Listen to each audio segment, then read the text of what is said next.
Welcome to Duality Gamecast. Today's review, Deus.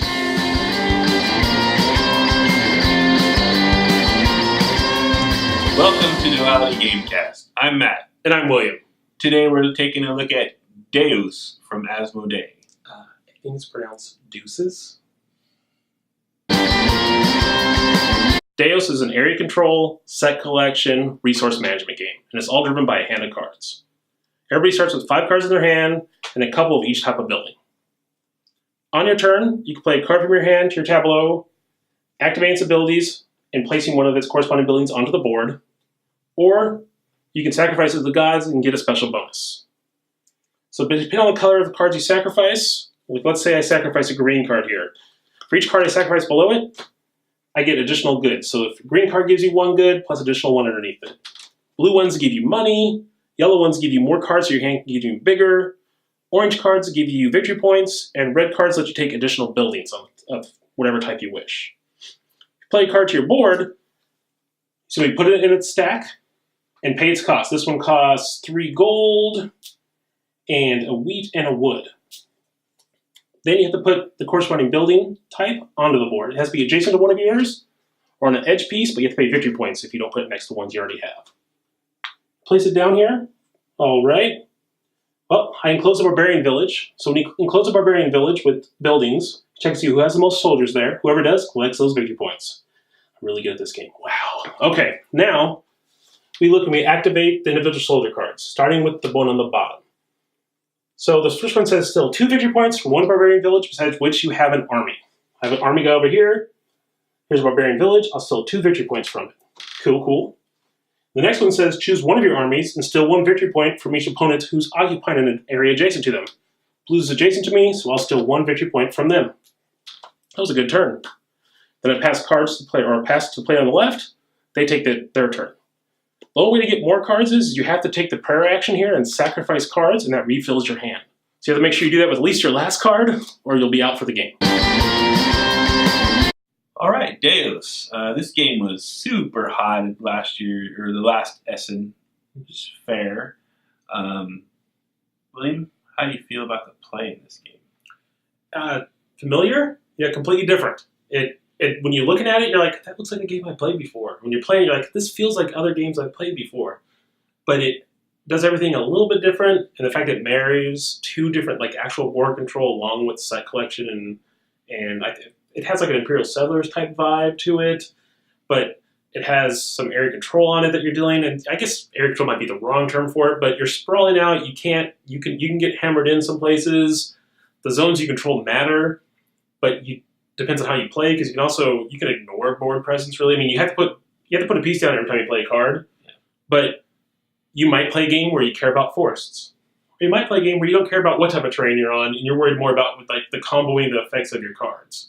So it has some cool mechanics with that you can kind of focus like inwards or outwards and directly compete with people. And because there's 2 different avenues to ending it, the building the temples or clearing all the barbarian villages, it has like a clock that can sneak up on you really quick.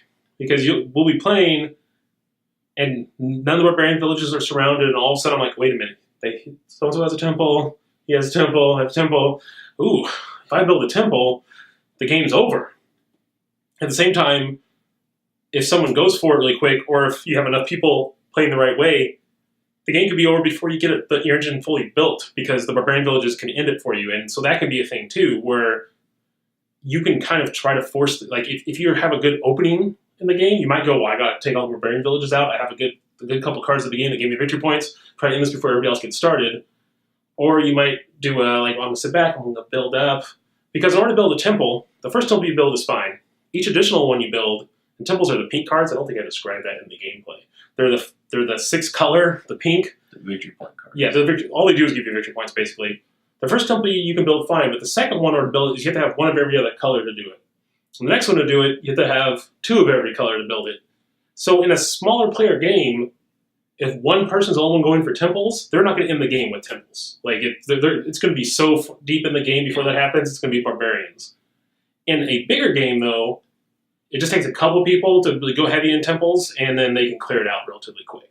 So it has a cool clock mechanic in it that I haven't seen where it's board presence, but it's not victory points. A lot of the games I feel like it's what ends it is also what gives you what is also like directly is your victory engine. And this one it feels like it kind of blends it where the end game thing is victory points, but it's not locked in like whoever ends it is also the winner. Yeah, I agree. You mentioned Imperial Settlers earlier. I think one of the first comments after maybe the second time we played the game was this game kind of feels like a little bit like what we wanted Imperial Settlers to be. Imperial Settlers, I think, for a lot of us in our group fell a little short. It definitely doesn't come back to the table anymore. So this game feels, I described it originally as a cross between Imperial Settlers and a couple other more popular kind of Euro area control games. Terra Mystica. Terra Mystica is a big one. Definitely the look of the components and the art reminded me of Terra Mystica some. The terrain. I love the combos in this game. I love the key to victory in this game is building smart, effective combos, in my opinion. There's a lot of different ones you can do that have a lot of different effects. My favorite are the C ones because you can build trading combos where you're getting you're purchasing a good, and then another card goes off where you sell that good at a higher price. And you could, if no one else is competing with you for those cards, really, you could chain that like twice probably before the game's over. Like have 2 sets of those go off in one chain, which is huge. Playing the temples. The temples are like in-game victory points. So a little bit like 7 Wonders. They're those cards that come out of nowhere and just a big give you points for certain conditions. Like, you know, this many points equal the number of temples you have. This many points equal the number of yellow cards you have. You know, things like that. They all cap. I think it's like 12 points they cap at usually. But that's a lot of points. If you're timing it right and you're drawing and using the right card and there's a synergy between that temple and what you're playing in the game, you could get a lot of victory points. And then there's this interesting, you have to place a building when you build that card. And even the soldiers are buildings. Yeah. But the soldier abilities, a lot of them let you move your soldiers around the board. So it makes the map feel a little more dynamic. It gives you options. You're not always stuck in one area. And they give you another out. You can spend extra victory points to start over on a different board edge. Yes. So it's a very thoughtful game. Now, the other action on your turn is the offering to the gods, where you sack that card and so many other cards if you choose to trigger one of the deity abilities. This is really cool too, and it's interesting mechanic because you're going to have to do it. Like, there's no way to play the game without doing it. There's no way to refill your hand without doing that. So at some point, you have to make an offering to the gods. Thematically, I have one criticism. They don't really build... This looks like an ancient Greek or Roman environment. And you're sacrificing things to the gods. All the artwork feels like that. But they don't build like the gods really into the theme, really. No, I hear you there, yeah. We've just devolved into saying the science god, the boat god, whatever. Or just color. Yeah. The blue god. The blue god, yeah. The soldier god, So, I don't know, I feel like maybe they could have stepped up in the thematic level, but this is a criticism you can apply to 1 million euros, which at its heart, that's what this game is a euro. But overall, man, that chaining the combos and the fact that you can coordinate board presence with those combos, and you're thinking about the temple sort of 7 Wonders style, I really like the flow and the mechanisms in this game. Yeah, and it has 2 other aspects of that. Is that okay? You need the building in order to in order to place a brown building or brown card. You have to have the corresponding building to do it. The only way to get that really is to do that prayer action and discard that colored card from your hand. And so it has a way of thinking. Well, you'll look at a hand of cards, you're like, okay, I like these 5 cards are amazing. Well, at least one of those cards you cannot use because you have to use it to refill your hand. So then you're like, okay, well, so I can't chain these 5 cards together like it looks, type of a thing. And it adds, it's something I always get down, when you get down to like your last 3 cards after you played a couple actions, I'm always like, ooh, which one of these is going to be the one I sacrifice? Or do I go deep and get rid of all 3 now and try to fill up my hand and get some other option on it? And everything maxes out. I think there's 5 of each building type in the game. So you can only play 5 of each color card. So you might have this awesome game engine, but if it takes 3 cards to get it to work, you're only going to get 2 more activations after that, but actually at full strength. Right. So I've seen it before where like I'm building myself an engine. I'm like, this is awesome. This is awesome. There's a wall there. I have to. You have to think of you have to think of what's happening after you build your engine, because by the time you finish building it, you've used it, and you got to move on to something else. And so because of that, like it just adds. There's a lot of like simple hand management, but it's a big part of the game. Like you aren't going, which one costs which. You aren't thinking mathy on it. It's just like, well, I need another brown building. I only have 1 brown card in my hand, but this is the brown card I want to use. So am I going to like take this prayer action to fill my hand up, hope I get another brown card, and then use that one the following turn to get a brown building? Or like it makes you have to kind of like plan a little bit more, which was neat to me, because this game is somewhat fast, because you're basically on your turn, you play a card, pay its cost, do what it and its chain of cards do, pass. And you keep doing that. So the game is relatively quick, and when everyone else is going, you can kind of plan your turn ahead. There's enough interaction that you can't just be like, this is what I'm doing. It doesn't matter what anybody else does. It does matter, because people can move into your spot. People can build up in areas. But it's not extreme conflict. It's minor conflict. You're kind of rubbing elbows more than like actual fighting. The closest you get to fighting is a lot of the soldier cards.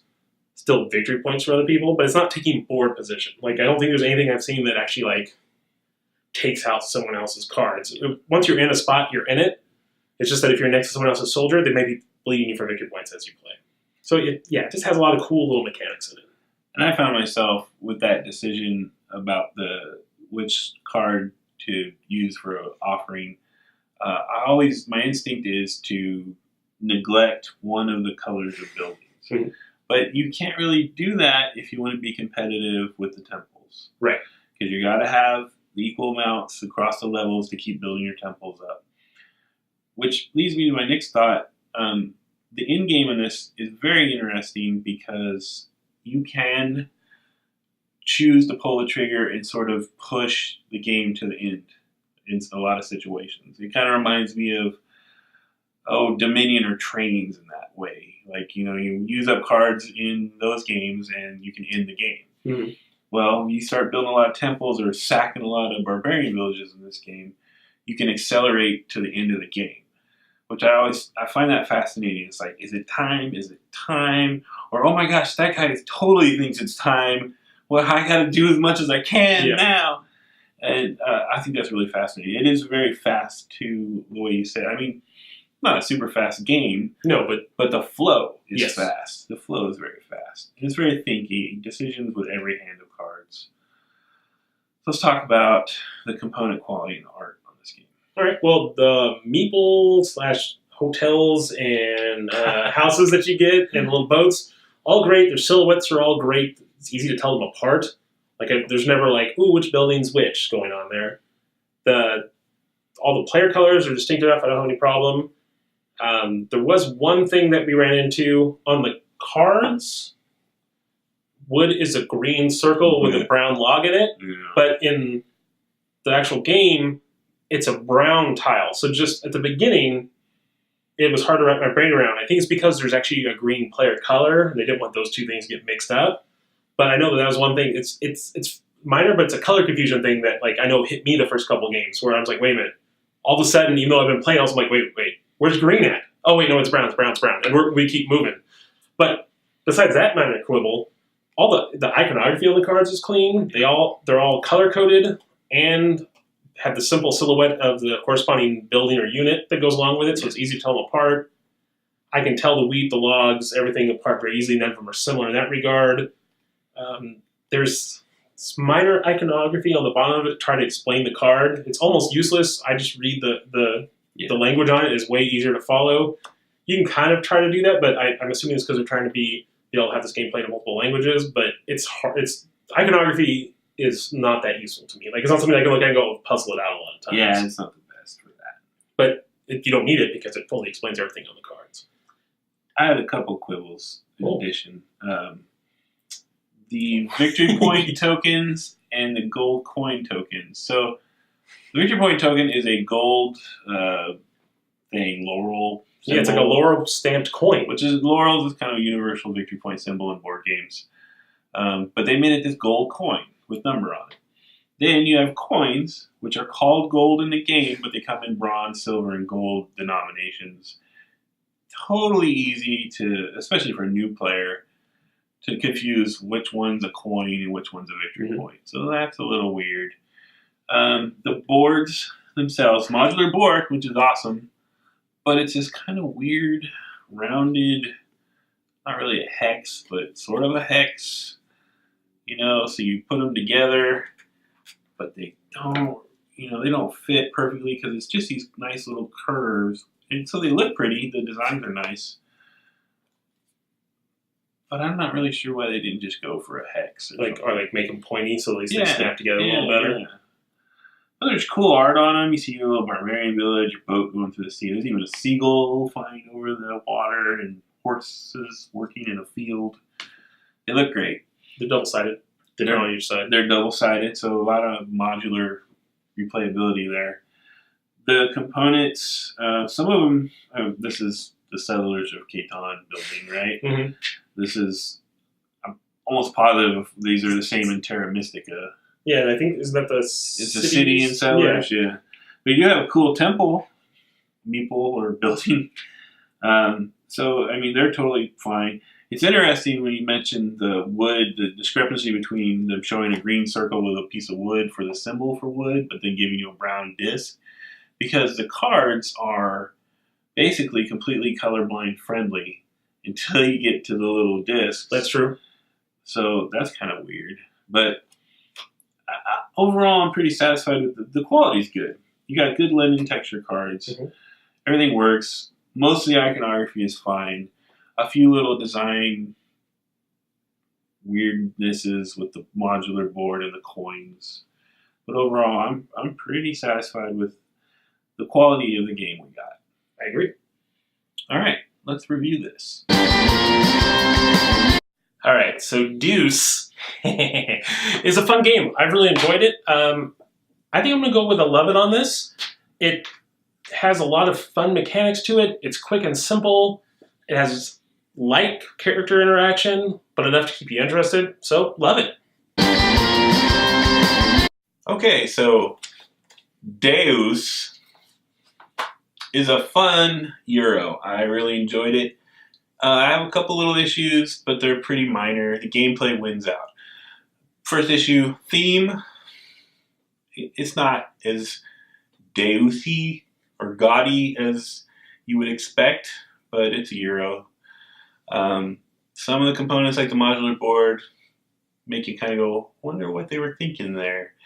But the play is fantastic. I really enjoy the combinations. I love that it's a little bit of civ building, a little bit of set collection, a little bit of area control, and that it flows really fast.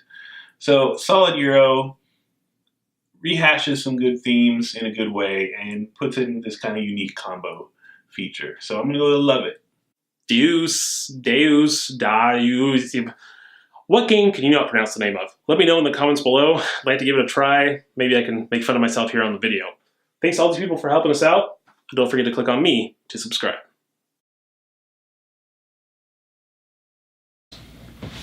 Deus come and be sacrificed to gods.